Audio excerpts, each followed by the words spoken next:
तो पहले हम हैज टू और हैव टू का प्रयोग करें। जैसे हम सेंटेंस में कह दें उसे आज स्कूल जाना है, उसे आज स्कूल जाना है, यानी कह दिया तुम्हें स्कूल जाना है, तुम्हें यह काम करना है, तुम्हें पढ़ना है, तुम्हें दौड़ना है।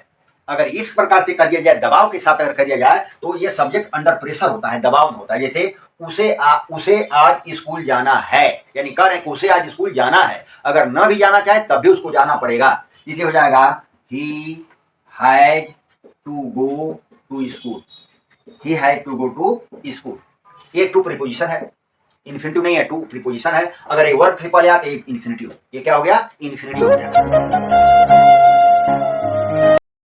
Hello friends and students, today I am going to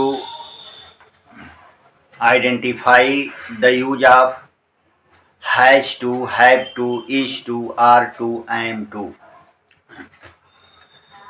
How and where and in which condition these elements are used in sentences. Today, use of has to, have to, is to, are to, am to, इसका प्रयोग sentence में कब, कहाँ, कैसे एवं किन परिस्थितियों में किया जाता है। Has to, have to, is to, are to, am to.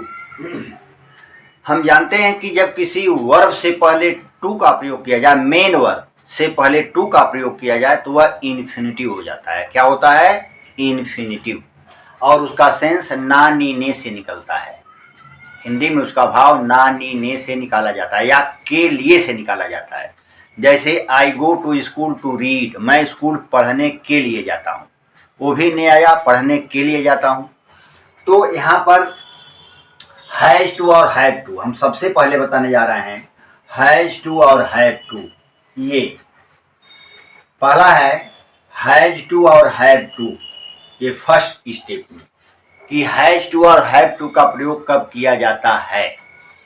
इसको हम हिंदी में कह सकते हैं, इसको हम कह सकते हैं कि हैज टू हैव के लिए अगर हम कह दें कि ना है, नी है, ने हैं के रूप में अगर कहते हैं तो हैज टू और हैव टू का प्रयोग होता है। लेकिन ये विशेषता है कि ये जो है सब्जेक्ट इसमें दबाव में होता है, under pressure. The subject is always under pressure, means he does not like to do that action but he is forced, means subject or doer is forced to do it। Subject को force किया जाता है, दबाव दिया जाता है कि उसे यह काम करना है। तो इसका प्रयोग जो है मुख्य रूप से मिलिट्री वगैरह में किया जाता है कि ये करना है तो करना है, आप नहीं भी करना चाहें फिर भी आपको करना है, ऑर्डर इज ऑर्डर। इस रूप में हैज टू और हैव टू का प्रयोग किया जाता है। यह मिलिट्री रूल के अनुसार इसका प्रयोग किया जाता है। मतलब आपको दबाव दिया जाता है कि आपको करना ही है, आप ना करना चाहे फिर भी आपको करना है। ऐसी स्थिति में हैज टू और हैव टू का प्रयोग किया जाता है। तो इसमें हैज टू का जो प्रयोग होता है, ये हैज टू ये सिंगुलर सब्जेक्ट के साथ होता है, जो सिंगुलर सब्जेक्ट होता है। और हैव टू जो होता है, ये हैव टू ये प्लूरल सब्जेक्ट के साथ होता है, इसमें सब्जेक्ट प्लूरल होता है। ठीक। और इसके बाद जो होता है, ये हैज टू और हैव टू के बाद जो हमारा वर्ब होता है, ये मेन वर्ब, ये जो हमारा मेन वर्ब होता है वह हमेशा फर्स्ट फॉर्म में होता है। किस फॉर्म में? फर्स्ट फॉर्म में होता है। ये हैज टू और हैव टू के बाद जब हम सेंटेंस बनाते हैं तो इसके बाद जो वर्ब होता है, मेन वर्ब, वह हमेशा फर्स्ट फॉर्म में होता है। लेकिन जब यहीं पर बी का प्रयोग हो जाए, has to be, have to be, तो यह थर्ड फॉर्म में हो जाता है। जैसे अगर इसका प्रयोग हम कर दें हैज टू बी और हैव टू बी, तो इसके बाद जो वर्ब होगा वो हमारा थर्ड फॉर्म में होगा, क्योंकि पैसिव का बोल देता है, इसलिए वर्ब हमारा थर्ड फॉर्म में हो जाता है। तो पहले हम हैज टू और हैव टू का प्रयोग करें। जैसे हम सेंटेंस में कह दें उसे आज स्कूल जाना है, उसे आज स्कूल जाना है, यानी कह दिया तुम्हें स्कूल जाना है, तुम्हें यह काम करना है, तुम्हें पढ़ना है, तुम्हें दौड़ना है। अगर इस प्रकार से कर दिया जाए, दबाव के साथ अगर कर दिया जाए, तो ये सब्जेक्ट अंडर प्रेशर होता है, दबाव में होता है। जैसे उसे आज स्कूल जाना है, यानी कह रहे हैं कि उसे आज स्कूल जाना है। अगर न भी जाना चाहे तब भी उसको जाना पड़ेगा, इसलिए हो जाएगा he has to go to school, he has to go to school. ये टू प्रीपोजिशन है, इन्फिनिटिव नहीं है, टू प्रीपोजिशन है। अगर ये वर्ब से पहले आते इन्फिनिटिव, ये क्या हो गया, इन्फिनिटिव हो गया। लेकिन यहाँ पर टू प्रीपोजिशन, क्योंकि यह जो है ही का संबंध जो है स्कूल से जोड़ रहा है। एक नाउन या प्रोनाउन का संबंध जब दूसरे किसी नाउन प्रोनाउन से जो वर्ड जोड़ता है प्रीपोजिशन कहलाता है, इसलिए प्रीपोजिशन है और ये इन्फिनिटिव है। जैसे हम कह दें मुझे यहाँ पर टुडे, यहाँ पर आज है तो टुडे हो जाएगा। मुझे आज कपड़ा धोना है, हो जाएगा आई हैव टू वॉश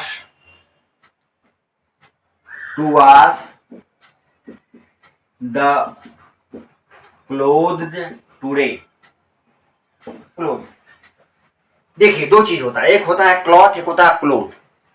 ये होता है क्लॉथ, एक होता है क्लॉथ। इसके माने होता है थान का कपड़ा, जो थान का कपड़ा, ये थान के कपड़े कहते हैं, अनसिला, जो सिला ना हो। और ये क्लोथ मीन्स होता है सिला हुआ कपड़ा, जो कपड़ा सिला हुआ उसको हम क्लोथ कहते हैं। यहाँ पर क्लोथ जोड़ दें तो यहाँ कपड़े, सिले हुए कपड़े हो जाएगा। यहाँ पर अगर हम क्लॉथ कह दें तो अनसिला कपड़ा, थान का जो कपड़ा था जो सिला नहीं होता उसको हम क्लॉथ कहते हैं। अगर ई जुड़ गया तो इसका मतलब होता है कब सिला हुआ कपड़ा। देखिए हमारा सिला हुए कपड़े का मतलब है, आई के साथ हैव लगा है, have to wash first form देखिए लगा हुआ है, यहाँ भी देखिए फर्स्ट फॉर्म लगा हुआ है, तो इसका प्रयोग ऐसे करते हैं। अगर निगेटिव सेंटेंस से करें तुम्हें कुछ नहीं करना है, वो कुछ करना चाहता फिर उसे कुछ नहीं करना है, हो जाएगा you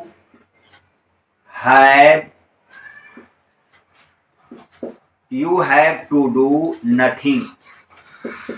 you have to do nothing, nothing माने कुछ नहीं, you have to do nothing. या इसको भी लिख सकते हैं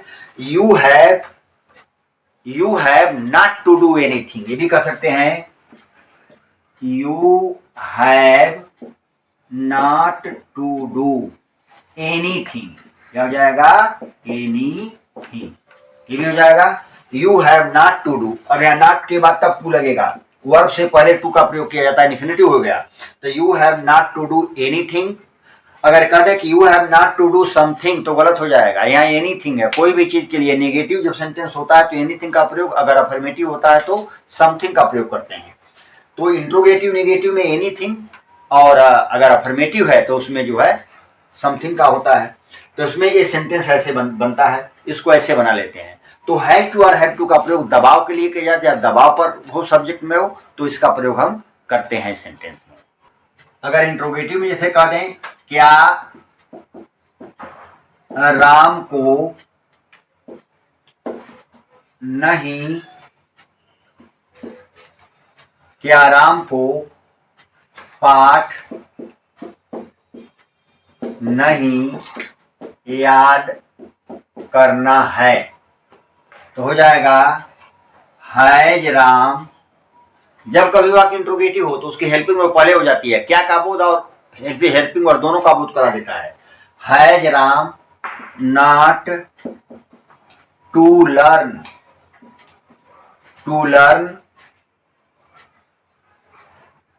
अ lesson. Has Ram not to learn a lesson, क्या राम को पाठ याद नहीं करना है। जैसे कह दें लड़कों को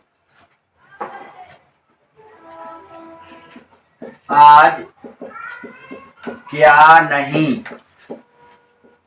करना है। अब बीच में क्या उसकी अंग्रेजी बनाएंगे व्हाट। जब वाक्य के बीच में क्या कब कहाँ, क्या कब कहाँ, क्यों, कैसे, किसका, किसकी, किसको आ जाए तो उसे अंग्रेजी पहले बनाया जाता है। मैंने WH व्हाट, जैसे लड़कों को आज क्या नहीं करना है। What have boys not to do, what have boy not to do today, sentence हो गया। What have boys not to do today, लड़कों को आज क्या नहीं करना है, ये सेंटेंस हो जाता है। जैसे कह दें उसे कैसे लिखना है, उसे कैसे लिखना है, हो जाएगा how has he to write, ये सेंटेंस बन जाता है। तो हैज टू और हैव टू के प्रयोग में जो है ऐसे सेंटेंस का सब्जेक्ट दबाव में होता है और मुख्य रूप से नानी ने का बोध देता है। और यह मिलिट्री रूल है, क्योंकि इसे सेंटेंस में बोला नहीं जाना चाहिए, क्योंकि अगर सेंटेंस को रूखापन माना जाता है, इसमें विनम्रता का बोध नहीं होता है, तो सेंटेंस में ऐसे बोलिए मिलिट्री में ही लागू किया जाता है। और ऐसे बोला लेकिन बोले जाते हैं, लोग बोलते हैं, लेकिन ऐसे सेंटेंस जो है बोलना नहीं चाहिए, क्योंकि इंग्लिश में नहीं बोलना चाहिए कि इसमें सब्जेक्ट दबाव में होता है, उसको जबरदस्ती उसको बुलवाया जाता है, इसलिए इसमें विनम्रता का बोध नहीं होता है, नम्रता का बोध नहीं होता है। इसलिए ऐसे सेंटेंस जो होते हैं वह अगर कहा जाए तो दैनिक जीवन में ऐसे सेंटेंस को से बचना चाहिए, नहीं बोलना चाहिए। लेकिन फिर भी लोग बोलते हैं, ना जानकारी की वजह से बोलते हैं, या जो भी चीजें हैं बोले जाते हैं। तो ये चीजें हैज और हैव के प्रयोग में है। दूसरा है is to, are to, am to का प्रयोग कब कहाँ कैसे करते हैं, इसमें विशेषता होती है कि सब्जेक्ट इसमें भी दबाव में होता है, सब्जेक्ट दबाव में होता है, लेकिन इसमें दूसरे किसी का दबाव नहीं होता है, सब्जेक्ट स्वयं का दबाव झेलता है। ऐसे सेंटेंस में इसमें होता है, इसकी पहचान पढ़ता है, पढ़ती है, पढ़ते हैं, ये होता है। पढ़ता है, पढ़ती है, पढ़ते हैं, या पढ़ता हूं, पढ़ता हूं, ये इसकी पहचान होती है। सेंटेंस में ऐसे आता है पढ़ता है, पढ़ती है, पढ़ते हैं, पढ़ता हूं होता है। तो इसमें सब्जेक्ट जो है स्वयं के दबाव में होता है, दूसरे का दबाव नहीं होता है। जैसे कोई आर्डर दे जाना तुमको जाना है, ऐसा नहीं है। इसमें सब्जेक्ट स्वयं के दबाव में होता है, उसे यह काम करना पड़ता है, तो यह सब्जेक्ट स्वयं के दबाव में होता है। ऐसे सेंटेंस जो है ये बोले जाते हैं समाज में, ऐसे सेंटेंस जो है यह स्वीकार्य है। जैसे कह दें इसमें भी इन्फिनिटिव होता है, इसमें भी इसके बाद जो है वर्ब का फर्स्ट फॉर्म लगता है। कौन सा फॉर्म लगता है? वर्ब के फर्स्ट फॉर्म का ही प्रयोग किया जाता है, क्योंकि इसमें भी इन्फिनिटिव होता है, टू का प्रयोग है।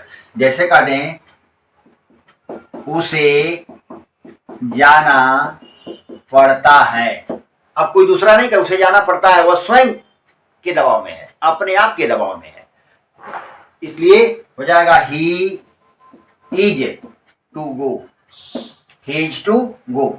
जैसे कहते हैं तुम्हें खाना पकाना पड़ता है, तुम्हें खाना पकाना पड़ता है, वह खुद पकाता है खाना, कोई दबाव नहीं दे रहा कि नहीं वो पकाए, नहीं, वो खुद पकाता है, इसलिए वह अपने के दबाव में है। तो हो जाएगा you are to cook food, you are to cook food. जैसे कहते हैं क्या मुझे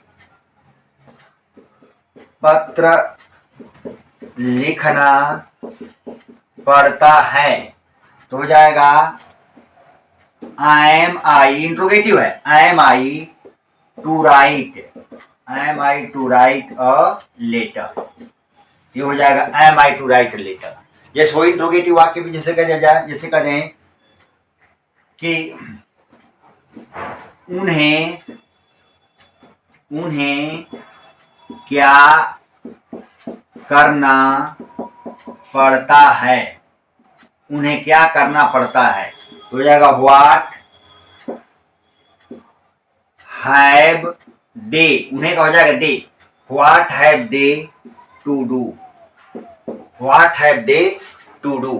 तो ये सेंटेंस जो है अगर निगेटिव सेंटेंस होता है तो है नॉट का प्रयोग करते हैं। जैसे कह दें, जैसे हम कह दें कि राम को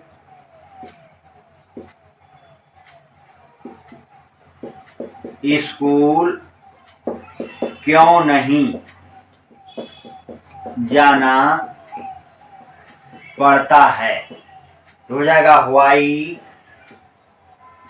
is Ram not to go to school, to go to school, इसका हो जाएगा why is Ram not to go to school. तो सेंटेंस जो है यहाँ पर is to are to am has to have to का प्रयोग सेंटेंस में ऐसे किया जाता है, इसके इस सेंस में ये है।